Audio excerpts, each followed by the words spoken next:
like to welcome everybody to the Practice Managers Network meeting, session 2, recognising and responding to the impact of OVA on staff wellbeing.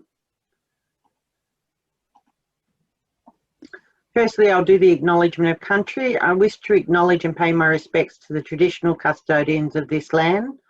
I pay my respects to the elders past, present and future. I would also like to extend my respect and acknowledge any Aboriginal or Torres Strait Islander people that might be present here today. My name's Tanya Budd. I'm one of the Regional Service Officers for Gippsland Primary Health Network, and I'm predominantly based in Bass Coast and South Gippsland.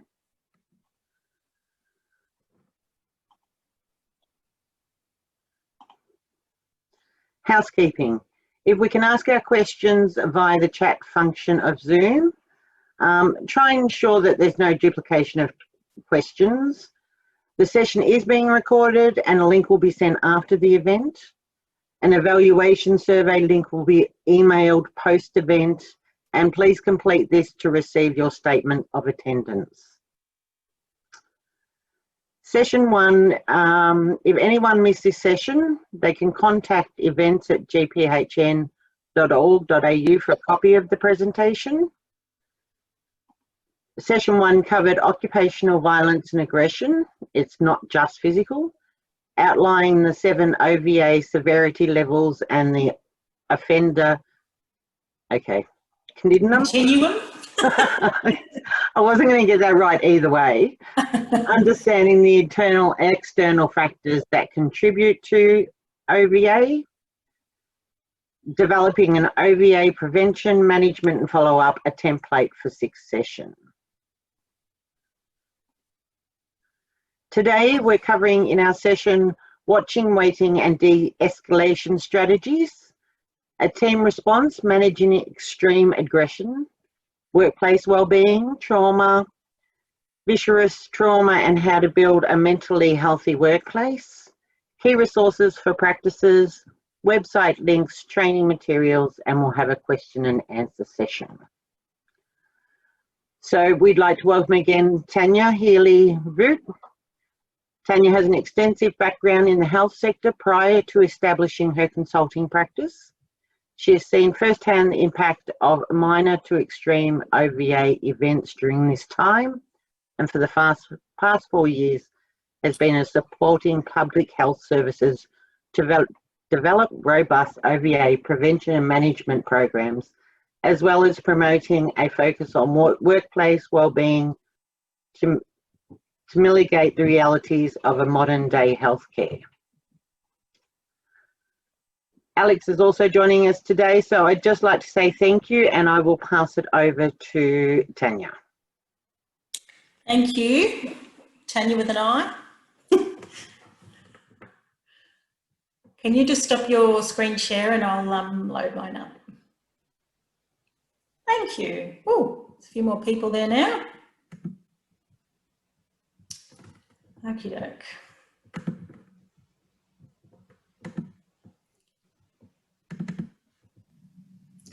Okie dokes. Everybody see that okay?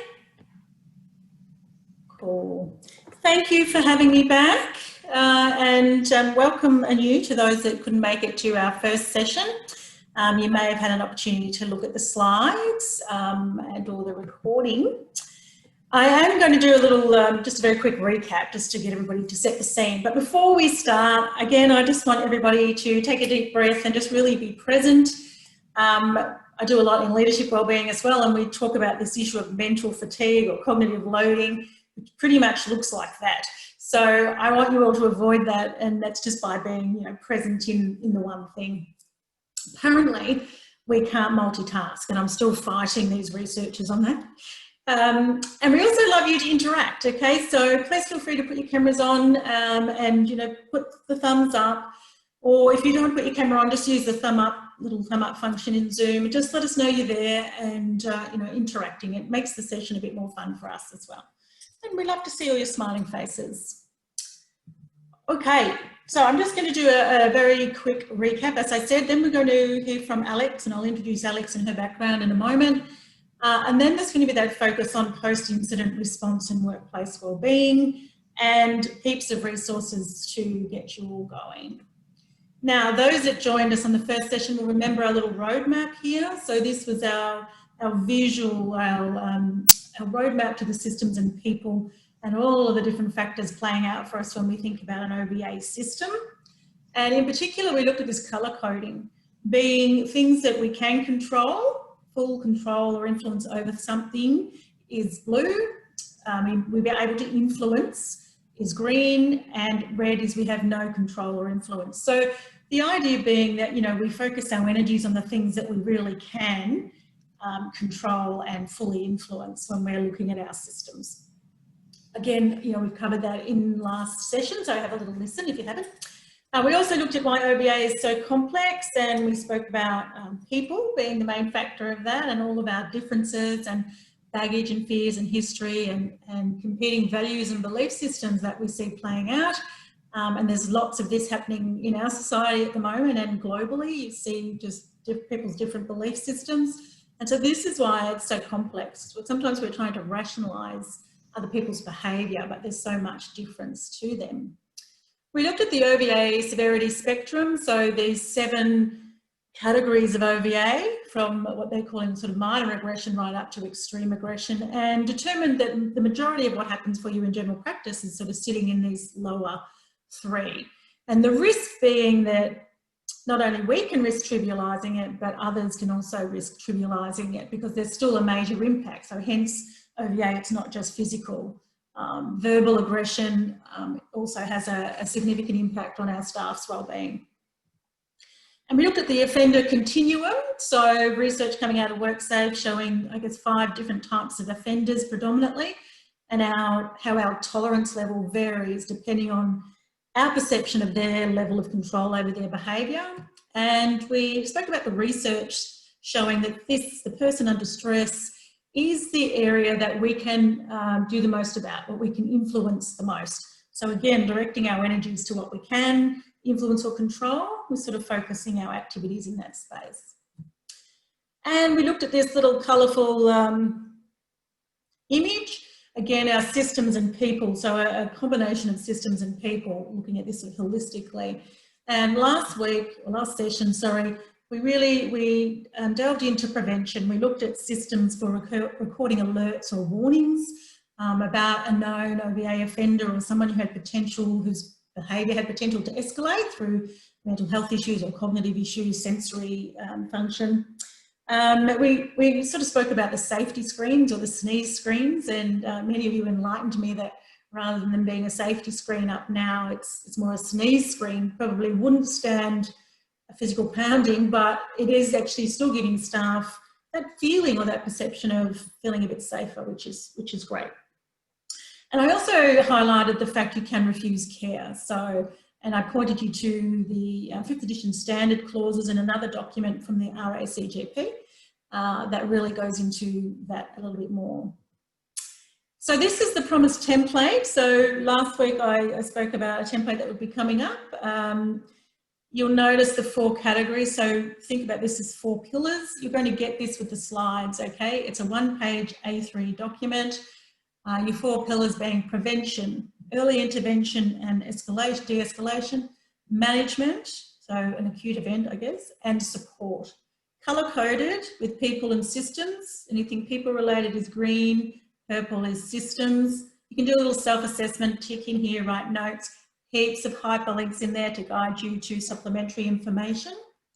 And I guess just the disclaimer, right, that OBA is really complex because you're looking at OHS law, you're looking at RACGP guidelines, you're looking at mental health and wellbeing, so many factors. So this is just a supporting tool. It's not a silver bullet, all right? But I hope you find it useful. The way I would approach it is through these 2 sessions, you may identify there's an area where you need to focus more. So maybe you can be doing more around preventing. Maybe you know you've got some people with cognitive issues or neuro issues that influence their behaviour, and that you can set up the practice for them to maybe prevent some of those escalating behaviours. Or you may think, actually, we don't have a really good team response after you've heard from Alex around how we manage it when it's happening. So you go into that pillar and have a little read and look at the guidance information. Happy to have an offline chat about that. So that's a very quick recap on our wonderful session, our first session. This is our focus for today. So the first two blocks Alex is going to cover in detail, and then I'm going to back up with some more around how, I guess, best practice response to an incident and follow up, and really looking at that workplace wellbeing side of things. So all good so far? Any thumbs? Everybody okay? Let me see a thumb. Thank you, thank you, thank you. Beautiful. Look at all those thumbs. See, now I know you're actually there. It's good. Thanks, everybody. Okay. So the beautiful Alex is very generously giving us her time today. Thank you. Elle is Borough's Clinical Occupational Violence and Aggression Advisor. She's a psych nurse in a very busy and high acuity Melbourne mental health inpatient unit. Whew, there's a lot there. And she loves studying human behaviour so much that she's also studying her Bachelor of Psychology. And she has a background in sort of the primary sector, previously supporting a training organisation that come out of a Medicare local, so that was pre-PHNs for those that have been around for a while, and has been an allied health practice receptionist when she was doing her nursing studies. So I thought she brought a lot of insight. She understands your world, and oh, you've got a heart there.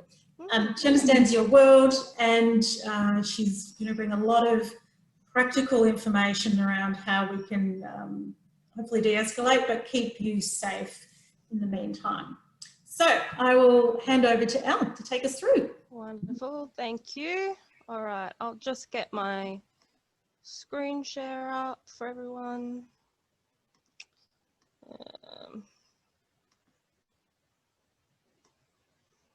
Okay, how's that for everyone? Can everyone see this? I'll just get back to the start now.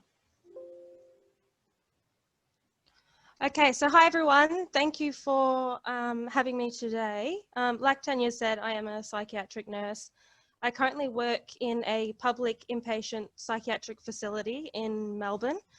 So obviously with the mental health industry in particular, we experience quite large amounts of OVA, and that can range from anything from, verbal to extreme physical aggression. So I can relate to a lot of your experiences.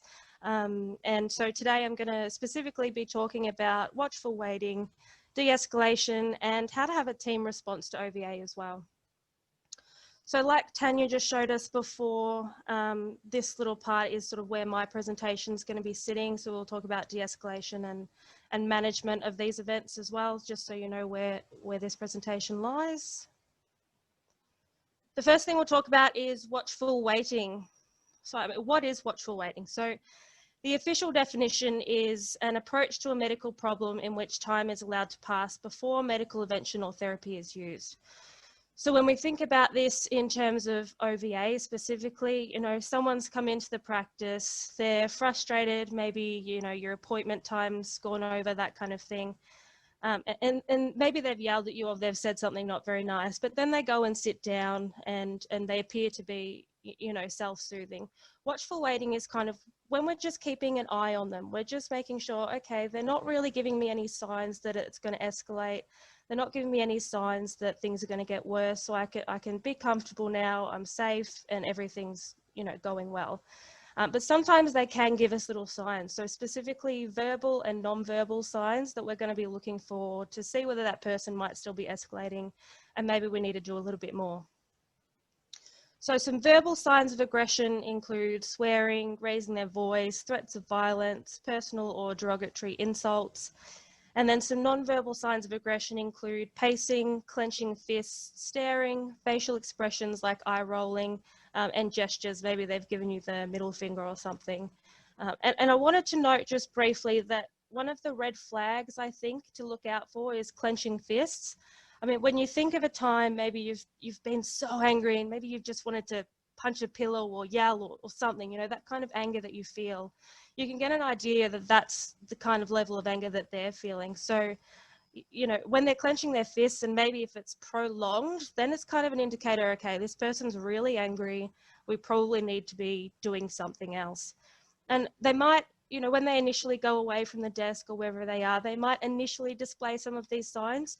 Particularly what we're looking for is when it's prolonged. You know, if they've been swearing and raising their voice for 5 minutes now, they're clenching their fists, they're staring at you, then it's like, okay, this has gone on too long. We're going to have to do some extra things here.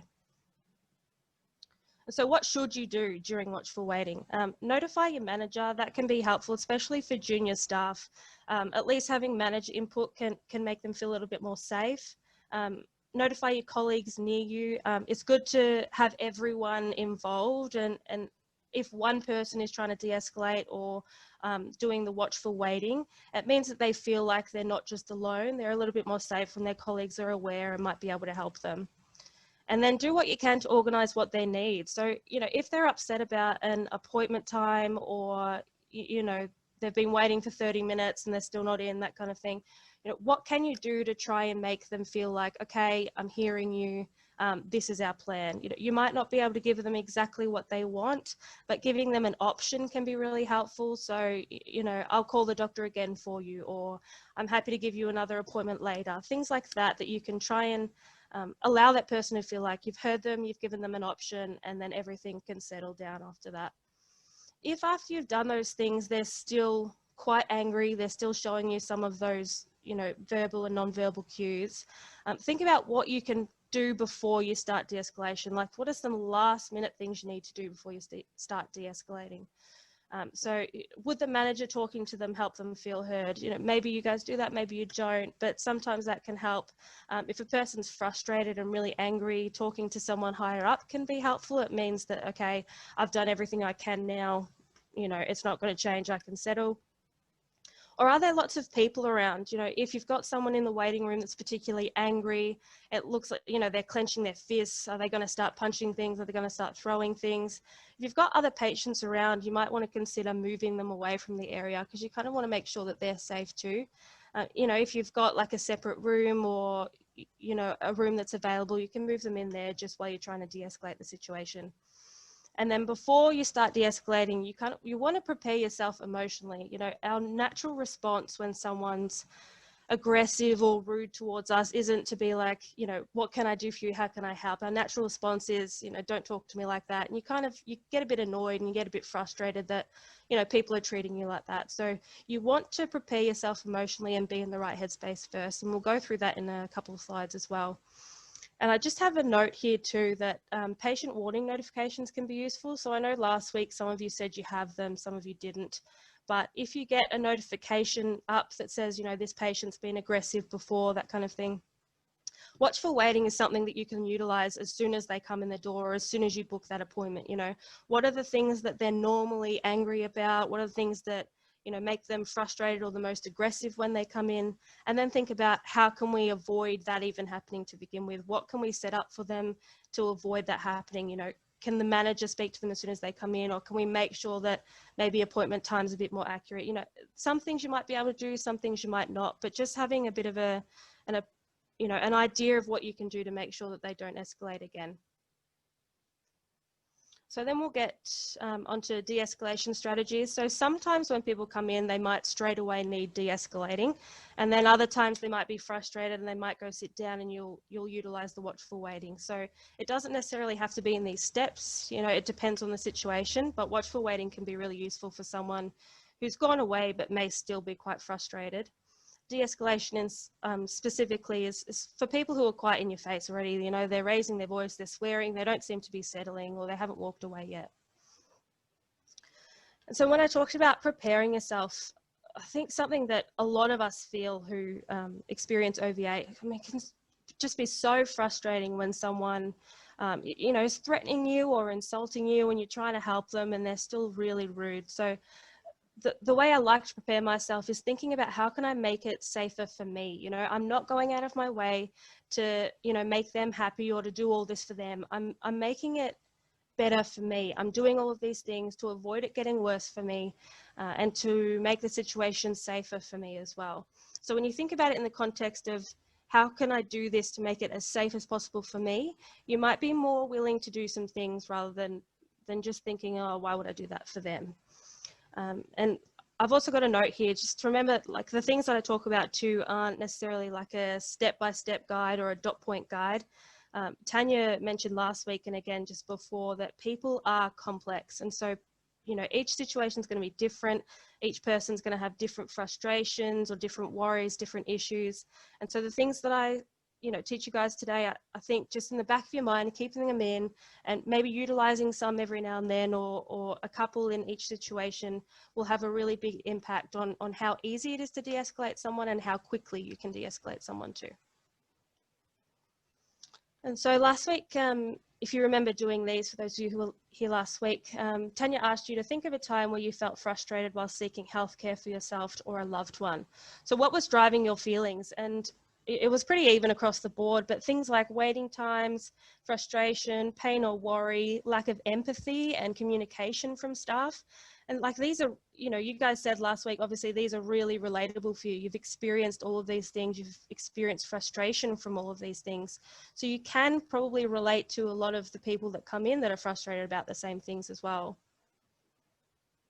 And then Tanya also asked you in your practice, who are the most common offender types of OVA? And 50% of you said it was a patient or carer that was frustrated, in pain, concerned about waiting times or loved ones. Some of you said person with mental illness or cognitive impairment, and some of you said sort of a combination of all of them. But I mean, especially this one, 50% of you said this. Again, that's really relatable. You showed us in the last poll that obviously you guys can understand these feelings, and that 50% of you said that this is the most common offender type anyway. So that automatically allows you to relate to that person and empathize with that person. Sometimes with mental illness and, you know, cognitive impairment, being able to relate to them and trying to de-escalate them isn't always effective because they can't regulate their emotions like maybe someone up here is able to. But some of the things that we talk about are still really helpful to utilize with these people as well, and they can still be effective.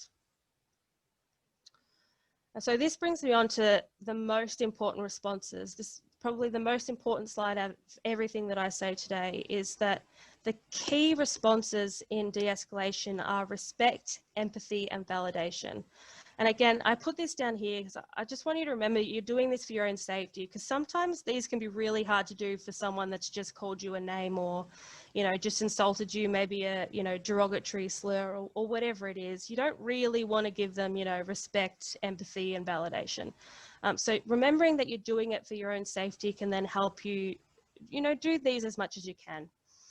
And I've got just a sort of a little flow chart of little things that you can do to make sure you are being respectful, empathetic, and validating them. So, you know, be patient with them, you know, don't hurry them along, don't undermine how they're feeling, make eye contact. Sometimes it can be seen as, you know, disrespectful if you're typing on the computer and talking to them at the same time. You know, try to give them your time, try to make eye contact, try to listen and acknowledge what they're saying.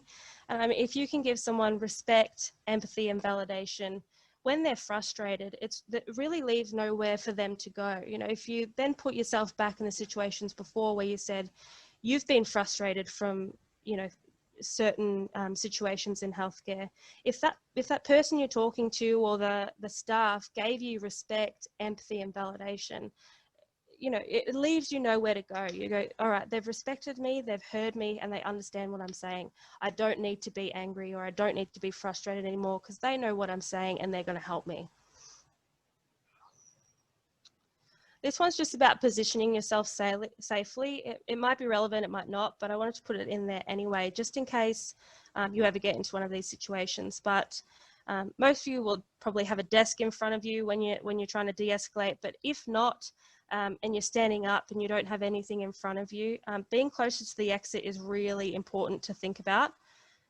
You know, if you need to get away or if the person lunges at you, something like that, and they're in front of the exit, it's really hard for you to then try and escape. So being closest to the exit and that person is furthest from the exit, if you do need to get away, you can run and they're not in your way.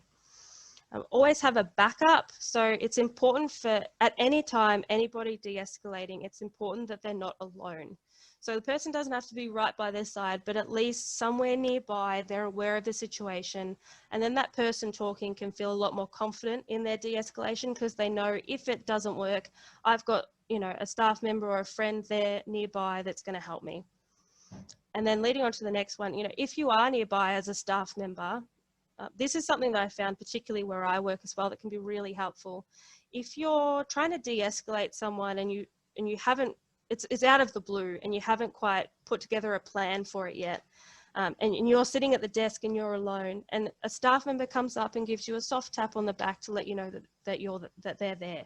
I mean, that can drastically improve the situation for that person who usually thought, well, okay, I'm alone, what am I supposed to do? And now they're like, okay, someone knows this is happening, someone's got my back, I know they're there, now I can feel a little bit more confident in doing this. So for a staff member to at least know this kind of sign, it can be really helpful, and it also means that you don't interrupt the conversation. So you go up, soft tap on the back, I'm here, I got you, and then go back to doing whatever it was that you were doing, photocopying or whatever, but nearby, and that person's like, yep, cool, I'm not alone, I can do this. And then always keep your distance. So again, you know, during COVID, we obviously are doing the 1.5 meter social distancing. So that's kind of a given now. But, you know, even when we're not doing that in the future, keeping your distance is important, just in case for some reason they lunge at you or they swipe at you or whatever.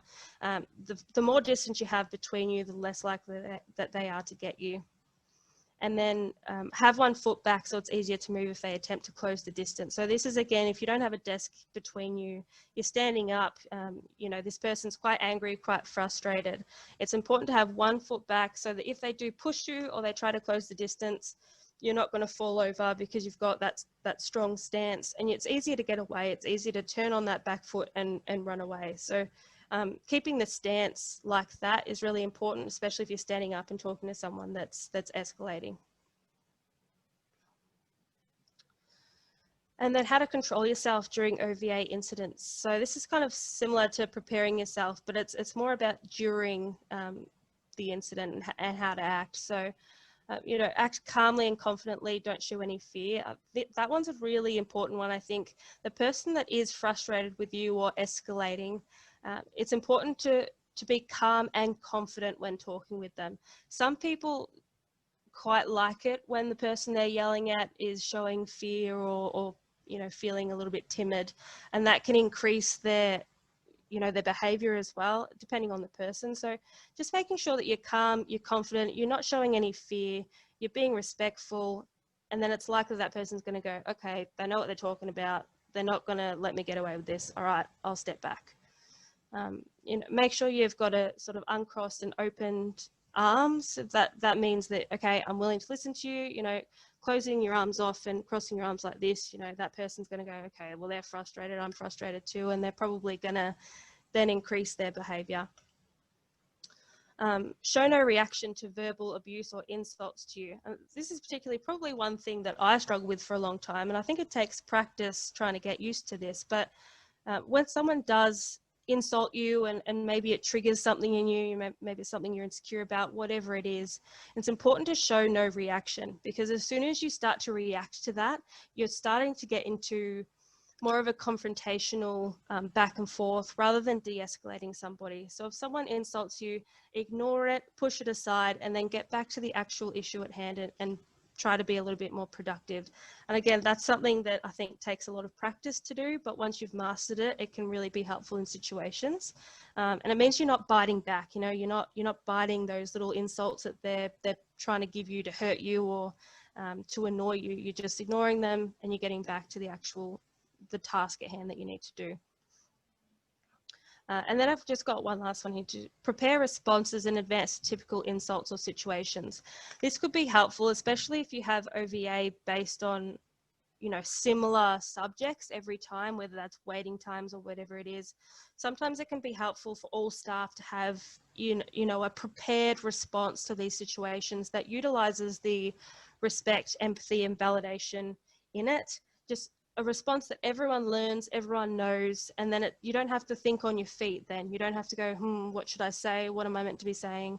You go, yep, I know what I meant to say. I'll say it. It encompasses everything that, you know, de-escalates somebody.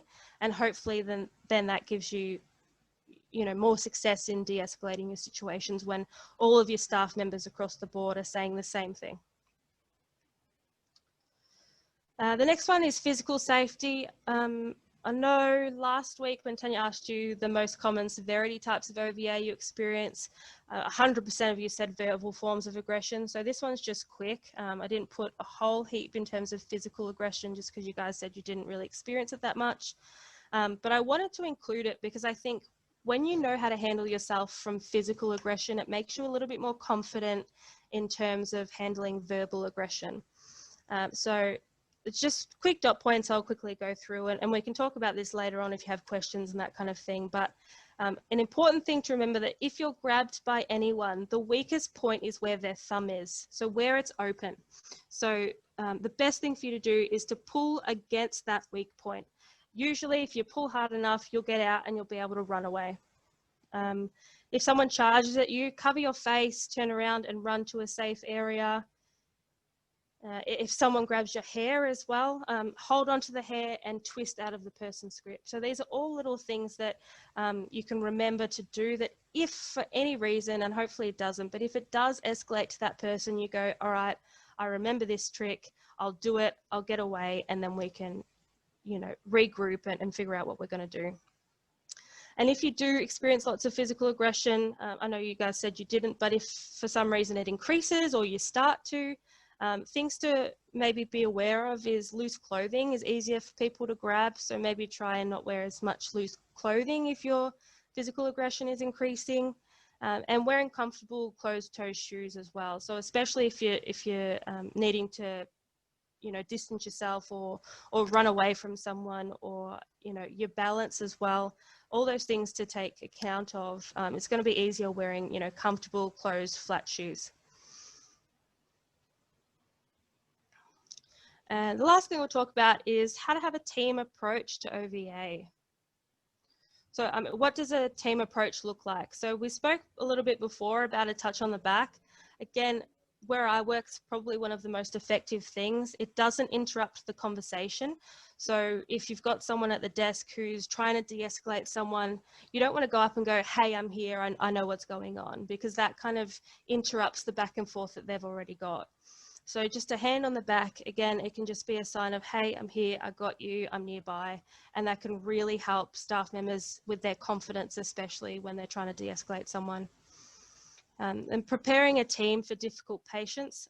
This can be really helpful if you've got a team set out of, okay, this is your job, this is your job, this is your job in terms of when you have an OVA incident. It means that people aren't sort of fumbling going, oh, what do I do? What do you want me to do? It's, all right, this is my job, I've got it, I can handle this. And so with preparing a team for difficult patients, you want to have a leader of OVA. And I mean, this can change weekly, daily, monthly, whatever you guys decide. But the leader is the one person that does the talking. So it's important to remember that when you've got someone who is escalating, whether it's at the desk or whatever, and you've got more than one staff member there, you want to make sure there's only one of them speaking. Because if you've got 4 staff members talking to this person and they're all talking at them and they're all giving advice and they're all trying to do something, it can be really overwhelming for people, and especially people with mental illness or cognitive impairments. They can feel quite threatened when there's lots of people coming at them, lots of voices at them. So if they've just got one person to talk to, one person that has back and forth dialogue with them, it can help de-escalate them a lot more than, you know, 4 people talking at them. And so with that, again, with everyone else that's standing by, that's part of the group, be nearby, but try not to be staring at the patient. You can still be doing whatever you need to do. You can still be photocopying, you can still be typing, whatever it is that you guys need to do, but just be close by in that area and try not to be staring at the patient. Again, that can be seen as a confrontational kind of gesture. And then the last point I have here is have a second in charge to step in when the leader needs a break. So if for some reason the initial leader needs to take a break, sometimes the person can say something or insult someone, and it's quite a triggering thing for them, and they just kind of lose it a bit, and they're like, oh, I can't do this anymore. I'm not going to be effective or productive in this situation. They might say, all right, I need someone else to step in. They can go have a break, and then the second in charge knows, all right, I can step in, I know what's been going on, and I can take it from here. But again, just having one person at a time talking. And then comforting during and after OVA incidents. So I've written this flow chart as almost like affirmations that you can say to yourself during and after, but it's important to remember that teammates can say this to each other as well and just reword it differently. So coping with feelings during the situation, take a few breaths and slow things down. I mean, you can say this to yourself throughout. When we spoke about preparing yourself earlier, it was preparing yourself before it, but there's stuff you can do during it as well to make sure that you're not escalating yourself, because even from experience, it's really easy to go, yep, okay, I'm in the right mindset, and then halfway through the conversation it's like, okay, I'm angry now, I don't know what to say, and I've kind of lost my cool a little bit. So these are things to say to yourself that can go, okay, yep, bring it back down, and let's be productive again. So things like, I don't need to try and get rid of my feelings totally, I just need to be aware that they're there. And then reflecting on the experience. So after the incident, things you can say is, okay, I could have handled it better, but it's not the end of the world, and I'll get another opportunity. And again, as I said, team members can say this to each other as well. So, if you see a team member, even during or after an incident, and they just seem like they're not doing too well, you can say to them, it wasn't nearly as bad as we thought, or you did it and you're getting better each time, or you should expect some anxiety, but I know you can handle it. And that kind of support between teammates and friends can go a long way in how someone recovers from OVA, but also their confidence levels in dealing with it again, knowing that you've got team members that are going to help you and back you up during it and after as well. And so this is the last slide. So it's just a slide summary of what we went through. So we went through watchful waiting, what it is, some verbal and non-verbal cues, and what you should do during it. We went through de-escalation, how to prepare yourself, important responses, positioning, and how to control yourself. Physical safety we touched briefly on, protecting yourself, and team approach, what it looks like, and comforting each other during and after. So I know for you guys, it was probably a lot of information, so I'm happy to answer any questions that you guys might have now or later, whatever it is. And there's no silly questions either for OVA, just, any questions you have, just throw them out there. I'm happy to answer them.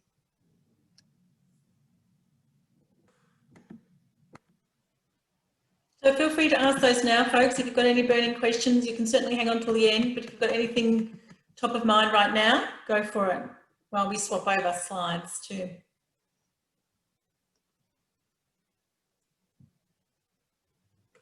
Okay, speak now, if ever hold your peace. Al, thank you so much. Oh, appropriate quiet space for patient. Appropriate quiet space for patient. I mean, if someone is escalating, the space could be outside. If someone's in the waiting room and they're getting really angry and they look like they're going to start throwing things, stuff like that, someone can just go, hey guys, can you follow me? Outside is a fine place if you don't have anywhere in the clinic. Otherwise, if you've got maybe a spare room, the doctor's not in that day, you can use that. But you guys can choose where your meeting point is if you want to take people there. But outside is still a fine place. It's just away from that situation. It doesn't have to be anywhere special. Okay. Thank you so much. I really love the sort of positive self-talk. The second last slide with all the affirmations. And I know when I was supporting the acute sector, we developed up some posters, positive self-talk posters, and we popped them on the back of staff toilet doors and in staff change rooms because, they're really great to just reinforce and reaffirm to staff who are having to deal with this extraordinary stuff. Yeah. So thank you so much, Elle, for sharing. No worries. Thank you. And, next time pick a different career, will you? So your mother doesn't have such grey hair. Okay. You haven't figured out the name link. Alex is my daughter, one of 3 children and 4 in our family that are health professionals in these sort of great roles, stressing their mother out. Okay, post-incident response and workplace wellbeing. Cute, lovely picture, lots of darks, lots of nice calming blue. I'm just going to follow on from Al around post-incident response, I guess. And we're sort of back to my little colour coding here with systems and people and linking back to our roadmap. And so, you know, after an event has taken place, these are kind of your top three things you need to be doing. So firstly, ensuring sort of an appropriate emotional and practical support. If it's been a really severe event and someone's potentially injured, then obviously medical attention is in that. But this is really your first level, just touching base, getting everybody feeling safe again. And I'll go into that a bit more. The second is really making sure you investigate and complete an incident report. There's sort of obligations to do that anyway, but the investigation, and there's a theme running through my next slides, the investigation is such a powerful thing. One, I mean, it's a bit like your PDSAs, right? I mean, you have to review things to see, well, could I have done something different? Could we have prevented this? You know, could we have mitigated the severity of this? So there's all of those factors, but from the person side of things, what it says is I care enough about this human being who's been impacted, being a staff member, from this event to want to prevent it. I'll give you some language around that. But I can tell you, staff where these incidents aren't followed up or reviewed feel completely disempowered, vulnerable, and hopeless. We'll go into that. So that's a really important thing, okay? And number three is to provide that ongoing practical and emotional support. Make sure you touch base in a few days or a week. Put it in your diary because, you know, we know what these environments are like, right? You're so busy, there'll be a crisis tomorrow that you need to worry about. And those things get forgotten, but to that staff member, potentially not forgotten. So follow up again, pop a note to remind yourself, just to bring them in quietly and say, look, how are you going? I just wanted to touch base with you. Are you doing okay? And the other little pearl of wisdom is just because they say they're okay doesn't necessarily mean they are. So those of you that were here for session one, you know, we spoke about a number of reasons that staff won't put their hand up to say that they're not coping well with OVA. And, you know, fear of repercussion, fear of judgment, there's so many factors, so check out those slides. And so there's some reason why they might not say, why you might just hear, yeah, I'm fine, I'm fine. And to us, because we're really so busy, we go, okay, cool, they're all right, next problem. But there could be a bigger problem sort of percolating. So just a little caution there to not necessarily take that for granted. So I'm drawing your attention to a fantastic e-learning module. This is free e-learning module. Department of Health and Human Services have got awesome OVA material. Now, yes, it is written and targeted at the acute sector, so at the public health sector. And 10% of the content might be hospital jargon and related only, not applicable, but that's still 90% that is transferable to primary care. And there's some fabulous, fabulous material on there. So I've given you that link. I've got a big link page at the end. What they do have is this great guide. This is post-incident support e-learning for managers. So these 8 things are covered in that. It's going to take you around 45 minutes to complete that. So, you know, when you've got 45 minutes spare, you don't have to complete it, just go and have a little play. I'm going to just take you through this section a little bit today, or I've actually just stolen some of their slides, but early practical and emotional support is the area that we're going to look at because this is the link to emotional wellbeing. And in that learning module, they talk about these 5 things. So these are the role that the manager plays after an OVA event. So creating that sense of safety. So just reassuring everybody, getting that sense of safety back. People aren't feeling vulnerable and not feeling like the floor's opened up underneath them. That calming influence, obviously. Self-efficacy. So self-efficacy is our own beliefs in ourselves, our confidence of our own abilities. And this can be particularly rocked in an incident such as OVA or in any other sort of confronting incident.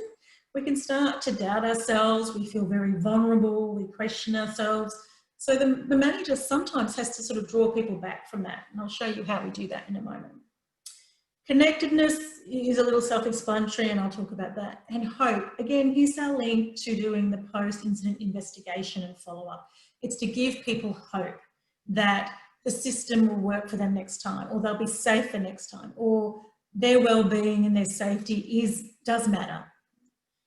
So what this great module has is some great statements, phrases, questions here for you to ask or to use with your people, and it's all written down for you. And there will be psychology behind these questions too. I'll talk about some of those. So again, giving people a sense of safety. Some great little statements there. You know, whether it's the police are here now, you're all safe. You're safe now. 3 simple words. You're safe now. Really reassuring, because we all need that sense of safety. Having that feeling of not being safe links to a trauma response, and I'll touch on that in a minute. Calming. You know, Alex spoke about how we validate and show empathy and respect to our offenders, for want of a better word, or potential offenders, to, you know, de-escalate or prevent an issue. We also need to do the same for our staff. So this statement is really good. It's saying, I can see you're upset right now. So you're acknowledging their feelings, and that's quite understandable given what happened. So you're validating, you're empathizing with them. Really powerful.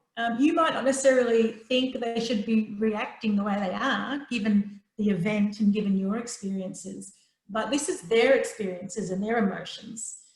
So it's really, really powerful language. Here's our self-efficacy. Now there's a couple of things in this. This is a really good slide. We've got some coaching questions. So coaching is where we sort of help people uncover their own strengths, okay?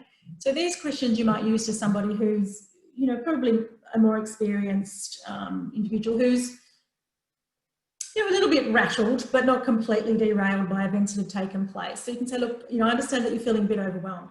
Think of a couple of things that you do have control over, because we know we feel this loss of control and incidents gone on like that, right? So we need to get people to think back and realise they actually do have control over some things. So these are really good sort of coaching questions to bring them back. If you've got someone who is really struggling, so you might see this playing out for more junior staff, more inexperienced, or younger staff potentially, not always, you might need to actually get a little bit more hands-on with them. And it might be a bit around, you know, prioritising, helping them to prioritise tasks. You might need to go back to basics. It's that supportive response to just build them up again, because they've really been kind of rattled. Now, I'm sure you can all think, you know, maybe you've been walking on the street and some random person's just abused you. I've had that. And you feel really bizarre. Like it's it really rattles you, that sort of event. And this is exactly what's playing out when that happens to us.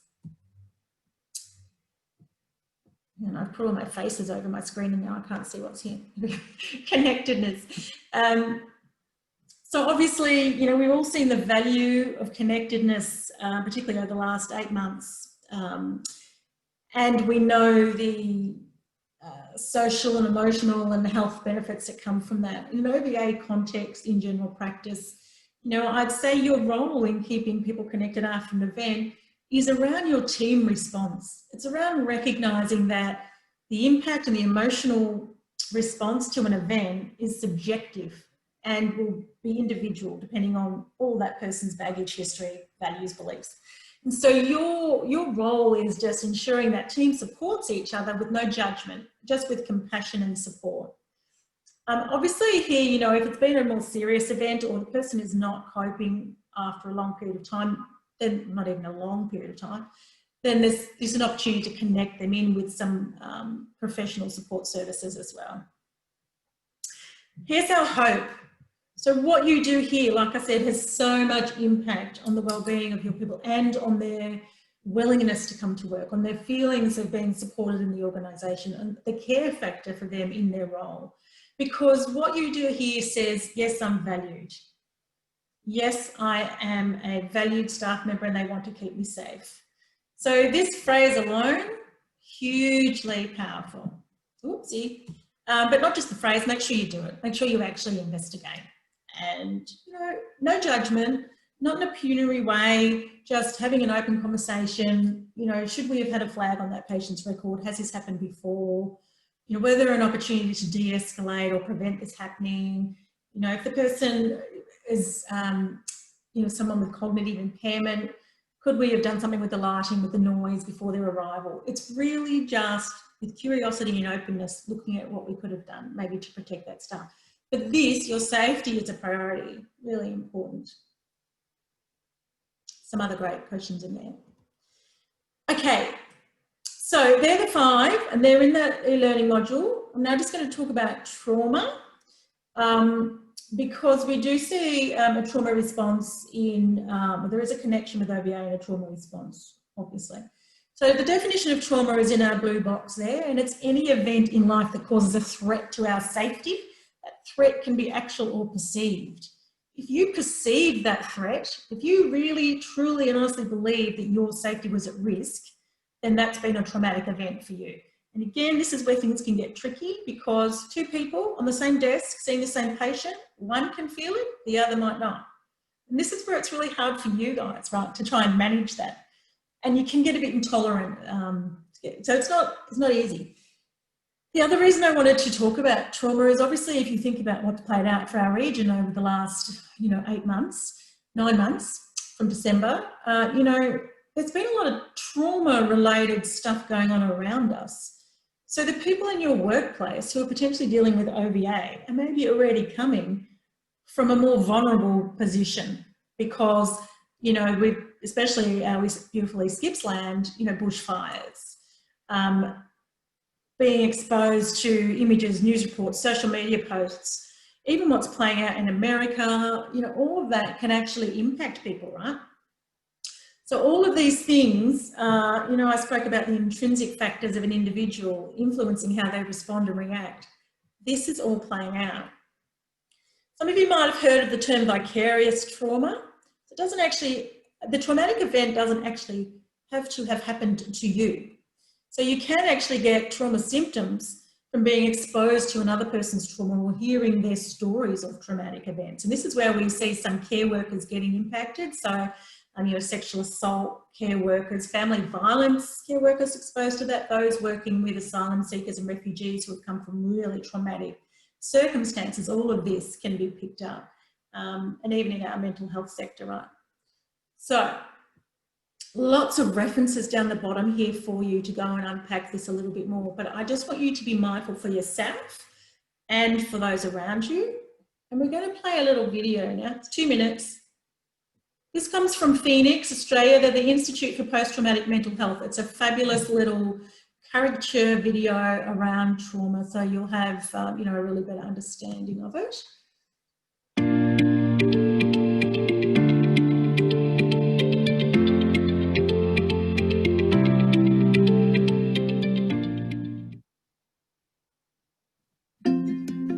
There are moments in life that test us. They challenge our understanding of the world and our sense of safety. Natural disasters, accidents, violence. These events can come from nowhere, or they may have always been part of our life. Trauma comes in many forms. It affects thousands of Australians every day, people from all walks of life. The ripple effects of trauma impact everyone. After a traumatic event, the world can feel unpredictable and unsafe.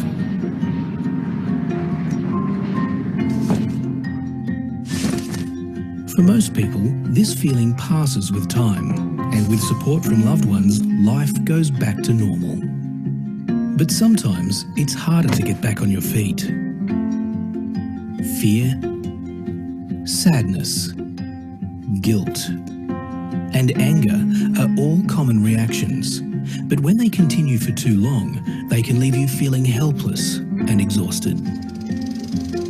Distressing memories, images or sounds may replay over and over in your mind. The effects of trauma start to creep into everyday life, affecting relationships. You may even pull away from important relationships and activities. You may have trouble getting a good night's sleep, and sometimes it can be tempting to reach for alcohol or other drugs. It can feel like you're on a treadmill, not making any progress, and you don't know how to get off. You're left feeling overwhelmed and trapped, and your family and friends feel helpless. But there is a way out. Effective treatments and support are available from professionals who understand trauma. You can get your life back. For information about recovery, visit phoenixaustralia.org.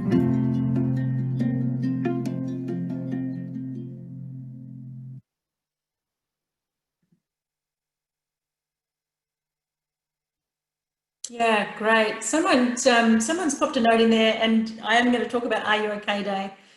I just, that comment has just made my day, Mario, because, for us to feel that we maybe have influenced one person through these workshops just really floats our boat, right? It's all any of us can hope for. It is the best video. I've used it so often because I love it. Yeah. The other thing I want to draw your attention to is if you notice in that little video mentions of safety, lots of mentioning around safety, right? And around sort of support. So we might say these three: our calming, self-efficacy, our connectedness with support, and hope. So all of those things that we can do post an incident, you can see how they all play out to support it if someone is going to have this sort of trauma response. So there's this, connection here. Sorry, I'm just checking the chats. Yeah, let me go back and, sorry everyone, bear with me for a second. Yeah. Look what you've done, Mario, look. How about I pop it in the chat at the end rather than try and have to get out now because I couldn't do the hyperlink. Yeah. So I want to talk a bit more about workplace wellbeing, and the big question is why. This is really interesting when I talk to people about workplace wellbeing, because many people see this as an individual's responsibility to look after their wellbeing, physical and mental, and the organisation doesn't really have that role, and I would call bullshit on that, quite frankly. So, and there's a couple of reasons. So psychological stress claims are the second most common claim from safe work cover perspective, and they sit only behind musculoskeletal injuries, and in the next 2 years they're predicted to overtake those. I also think, why wouldn't you want to be in a workplace? We spend so much time at work, whether that's now virtual work or in the workplace, most of you in the workplace. Why wouldn't you want to be in an environment that's happy and healthy? Who wants to spend their day in a crappy culture where everybody's miserable and dysfunctional? Who honestly would sign up for that? And the other thing, as you can see, I'm a bit passionate about this space. So the other thing is really having a culture of care, which is really this strategic focus on workplace wellbeing, is good leadership. We've moved on from that 1950s command control model where you were just yelled at and told what to do. This is about teamwork, collaboration, wellbeing, and dare I use a medical term, shared care almost. Why can't we use that as part of our team culture? From an OBA perspective, what we know, the impact on organisations is definitely work cover claims, sick leave, reduced employee job satisfaction and therefore turnover. Now, sometimes people are just on the treadmill, right? They just, oh, well, I'm always losing staff and hiring staff. And so we take it for granted without actually stop to say, well, why do I have this turnover? Is it something in my workplace? Obviously there's lots of reasons people leave a job, but you want to know that it's not about your culture, right? That it's not about the workplace wellbeing side of things. Changing staff too often can actually have an impact on your patients as well. Your customers can see that. Obviously the OBA on an individual perspective, all listed out here, okay? Which again relates to your work performance. Declines in work performance, absenteeism, financial conflict at work. So, as a practice manager, why would I focus on wellbeing? Because you won't be spending as much time dealing with the nonsense. So again, bit of a passion space for me. Let's have a look a bit more. So here's some common signs. You can do a little self-assessment with this when you get the slides. Some common signs that you may have a need to explore your organisational wellbeing and take a bit more of a strategic approach. And what we mean by strategic approach is really sit and think about your organisational systems rather than just, we tend to band-aid this sort of stuff. We buy in somebody to do a mindfulness thing, but we need to look at this from a systems and a people perspective, OBA particularly.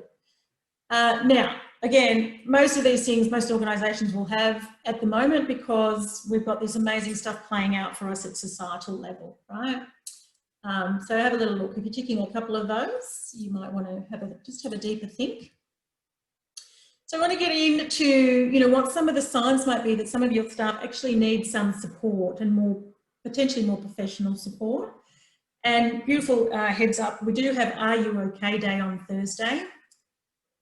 And to me, Are You OK Day is around promoting the fact that we all need to be having conversations with people we're concerned about. And it's about being courageous enough to do that. There's various schools of thought about these annual days. To me, I'd rather have one day where people are talking about having a conversation than have no days. Obviously, the best is to have it integrated into your workplace so it's a normal part of your culture, where if somebody's not looking themselves, they're being followed up. So here's some common signs and symptoms that you might see in the workplace. So obviously people are not concentrating, so really hard to focus, or their work performance has dropped, so making more errors, not really engaging, so maybe they were previously quite social, you know, they might be the person bringing the morning teas or organising the, you know, the team dinners, or which, you know, are all blown up at the moment, but, you know, all the social things that you might have been doing, and all of a sudden they're not doing that, which is a really bad example right now, but you get what I'm talking about. You'll notice those people that are the gregarious, happy people that all of a sudden have gone quiet. And, you know, that's a sign. So your role as a human being, not just as a manager in that workplace, is to reach out. Great website here, Heads Up, Beyond Blue, Mentally Healthy Workplace Alliance. That's where all of my evidence and research comes from, and that's the work when I do with organisations we're drawing on. I've given you the URL there. Here's how you can have that conversation, right? In the box to the right, really 3 very simple sentences. Some guiding points here, because we're very scared to have the conversation because we feel like, what if we say the wrong thing? So a couple of tips. Don't judge. Don't judge. Don't tell them, you know, you've got nothing to feel sad about. Don't judge is your first, probably your first and your only tip. Have we got any mental health first aiders here? Can I have a thumbs up if anyone's done mental health first aid? I should hope so, Alex. Charlene, awesome. So I know when I did my mental health first aid accredited training, one of the things I found so confronting was that you are told that if you are suspicious that someone is thinking about suicide, that you put it out there, you say that, you ask them directly, are you thinking about suicide? And I couldn't believe that. I'm not equipped to have that conversation. And obviously it's about connecting them to people, right? But this is what we're told. And so, you know, for me, that was a bit confronting. But I would do it without a doubt, because I'm trying to save somebody's life potentially. So we fear having those conversations. So if you can go there, you can go here. I've noticed a change. You know, I've noticed a change in the way you're interacting with your peers. I've noticed a change in the way you're responding to some of our more difficult patients. I've noticed a change in your telephone manner, whatever it might be. I've noticed you're not your normal happy self. And then back it up. I care about you and would like to help. Would you like to talk about how you're feeling? Now, can I just say right here, this information is for anyone in your world, not just work. This is family, friends, people you care about. This is the stuff that can change your life, right? This is the Are You OK stuff you'll be hearing a lot about. 3 great links down here, lots of information on how to have a conversation with somebody you're concerned about. But just take that courageous leap and do it. In the workplace, think about, if you think there's someone that needs to have a conversation, just think about whether you're the right person. So maybe you don't have such a good relationship with one of your staff members. So are they quite close to someone else in that workplace, and you could maybe word them up and they can have a conversation with them. Often that's a safer approach, because your intent is to make sure that person gets support if in fact that they need it. Okay? Right. We're nearly at the end. Lots more useful information for you here, okay? Throughout all of the slides last week and this week, I've given you lots of hyperlinks on certain slides that reference the information I'm drawing on, so you can go if you want to get more information. And that applies to both the OBA stuff and the workplace wellbeing.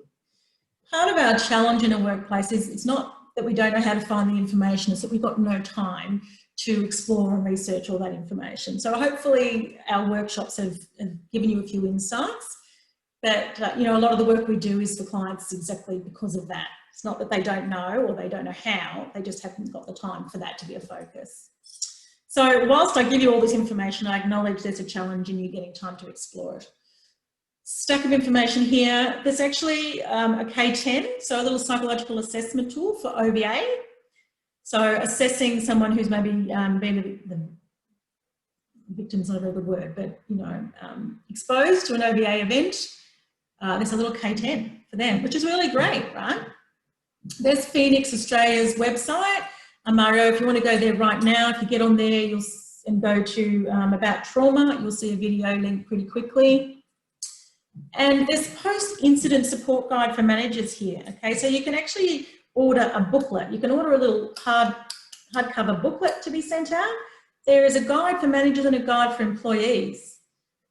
Acute focus, right? Or you can download the e-version and have a little look-see. But for you, it'll have that guiding information. It's about that emotional wellbeing support, really. The other thing we've got for our clients, when we're developing up our clients' workplace wellbeing strategies, we include this tool. I don't know if anyone knows Trello. It's a fabulous online tool that I just love so much. It's like this electronic kind of post-it note thing, and you can move things around and put pictures in. It's the bomb. Trello.com. Go and have a look if you don't know it. Great for everything. To-do lists, business plan, whatever. Anyway, I've got a whole board for you with a suite of resources around workplace wellbeing.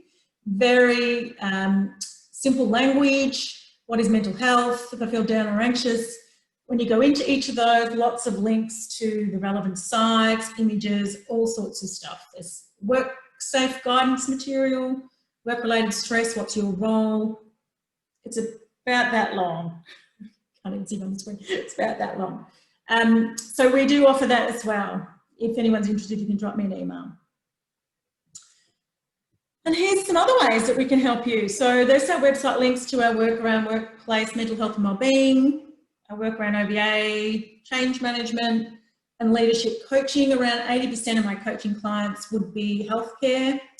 You know, recognising the extra challenges that we have in healthcare, and as a health leader, managing those lovely, charming staff members, managing change, supporting, you know, your organisation with change, whatever it is you need to work through all your own development. So obviously have a special laugh of you all. So they're all the ways that we can help you to keep being fabulous and support you in your roles. This is how you can find us. But connect with me on LinkedIn or follow Wombara on Instagram and Facebook, because I'm quite often posting useful bits of information for free just because I'm nice. So you can go along and just get some of those freebies, okay? So please reach out and connect. Love to hear from you.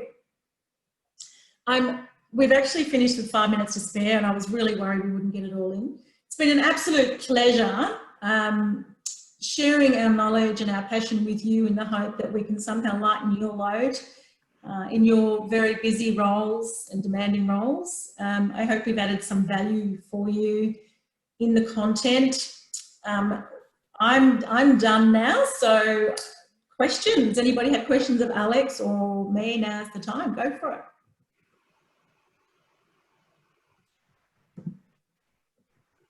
Or a thumbs up is also good. Or a thumbs down. Maybe it's a thumbs down. We like love hearts. Thank you, Michelle. Oh, and claps. Oh, Mario. We like claps. Thank you. Any comments?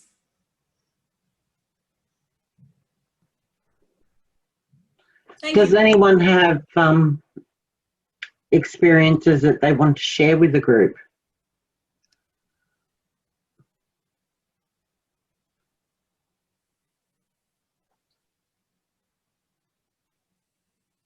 They were pretty quiet bunch last time too, Tim. I think we scared. Yeah. I'm just going to find the link to that trauma video and pop it in the chat for those that want to use this on Are You OK Day, because I love that idea. It's a brilliant idea, Mario.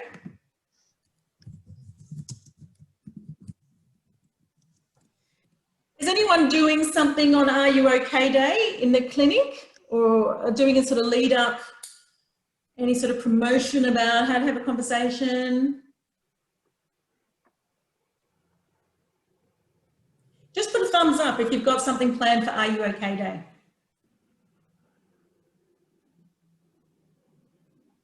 It's all just business as usual, probably. It's really hard too, because they are not having a lot of face-to-face, you know, there's not as much face-to-face consultation, so it does make it a little bit harder to introduce things into the clinic, no doubt.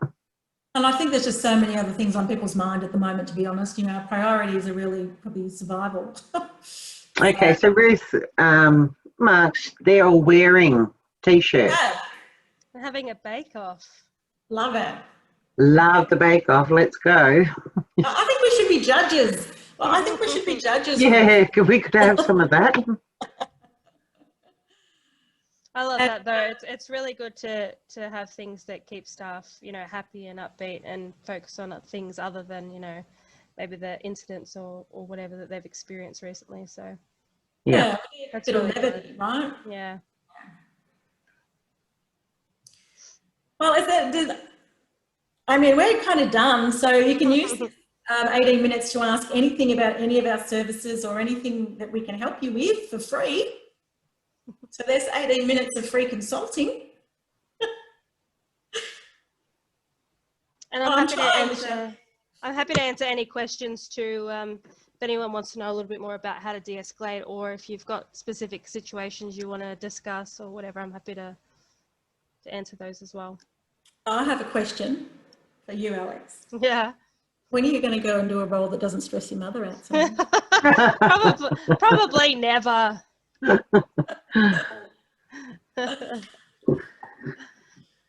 I could actually, understand that.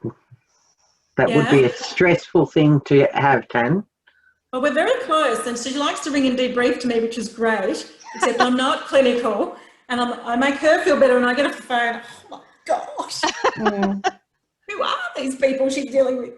Yeah, she's had some pretty, you know, there was a bit of irony in some of the things we were posting. There's a bit of sharing here for those that are listening. You know, can I share, Elle? Yeah. So there was a pretty serious event where Alex was held up by the throat against a wall and threatened with some fairly fatal activity, I suppose, by someone who had just murdered somebody else. So, you know, and we had a conversation about 2 months after this event, because as Alex says, Mum, this happens every day, right? This just happens every day. And, but, you know, that event, anyway, to cut a long story short, what we kind of discovered was there was a bit of a trauma response going on. You know, I was like, I'm just not loving my job. I don't know what's going on. And I do this work in this wellbeing space, and I've done all this work in OVA, and I'm like, tell me what you know about trauma. She's like, oh my God. You know, and it was a classic trauma response, you know, from something that happened 2 months later. And then she could identify, she sort of was in the high dependency unit, that she was being triggered when she was walking into there. You know, so we just don't even realise, like we're talking about health professionals, and it is so normalised in those environments, which is the risk. Like this is the biggest risk to the wellbeing, is it's normalised. And the whole, you know, I said, were you followed up? Were you debriefed? Were you asked if you were okay? She said, yeah. And I said, what did you say? I said, oh, I'm okay. But she wasn't okay. But so that's what I'm saying, they just say, I'm okay. Because, how, you know, why should they, Alex is like, but it happens every day. This is the same for us all every single day. So why am I not going to be okay and others are okay? I said, no one's probably okay. No one's saying they're not okay. You know, it's, anyway, this fuels my passion, but I think that's why it's so important as well to follow up with each other and ask each other how they're doing, because you don't always do that for yourself either. Like, you know, something can happen and you can kind of just be like, oh yeah, it is what it is. And then, you know, 2 months later, you're like, actually that affected me a lot more than I thought. And so when you have people that actually check in with you and go, you know, how are you doing? Because that was, you know, pretty terrible. It pushes you to open up a little bit, and it pushes you to deal with it rather than waiting months and months before you realize, oh, okay, that one's got me. I think that's like following up with staff, and not even in like a management way, but just being, supportive of your team members and just following up with each other as teammates is just so important and so helpful after things like that. Yeah, I think so. Mm. And not having the judgment, and I think that's the biggest thing is just removing that judgment, because, and maybe depending on what's going on in people's lives too, right? Like, we're all not the same every day. So we all bring a different version of ourselves to work different days because we've got other stuff playing out for us, whether at home or whatever. So, whilst we might cope with one event on one day, maybe a different day we don't cope so well for whatever reason. These are all those internal factors. So I think it's so important to not have judgment, to just not be judging anyone for their response. They're just coming from that place of support and love and compassion. Yeah. And especially, I think, like when you think about, I think you did the mental health continuum last week, didn't you, Tan? No, I took that out today because I just was running out of time. Yeah, so that's sort of a different workplace wellbeing presentation. Yeah. But I think in terms of, when you think of everything personal you've got going on too, your mental health already might be taking a bit of a beat from things in your own personal life. And then when you go to work and you experience that there, it's so much more likely to affect you than if you're in a good place mentally. And you can't always control where your mental health is going to be on any given day. You can't control the things that happen at home or with friends or family, things like that. So, you never know how something might affect you differently than it did 2 weeks ago when it was the exact same thing. Yeah. Well, I think, guys, we could probably wind it up a bit earlier. Cool. Thank you so much, Tracy and Alex. You've done an amazing job, and I think everyone learned a lot from these sessions. And we can hope to have more. Yeah, look, always happy. It's been an absolute pleasure for us. And, it's the first time I've got to work with my baby girl, so that's been nice too, moving into a different space. Yeah. So thanks so much for having us. And, thanks to the lovely Michelle and hi, Belinda. I think everybody's learned something from this one. That's good. Good, I'm glad. It was a great session. Thank you. You're just sneaking in the back there, were you? Yeah. Been here pretty much the whole time. All right. Well, we hope to see your smiling faces again. Thanks so Thank much. you, everyone, for their attendance. Yeah, thanks everyone who stayed on for the post-chat. See you. Well. Bye. Bye. Bye.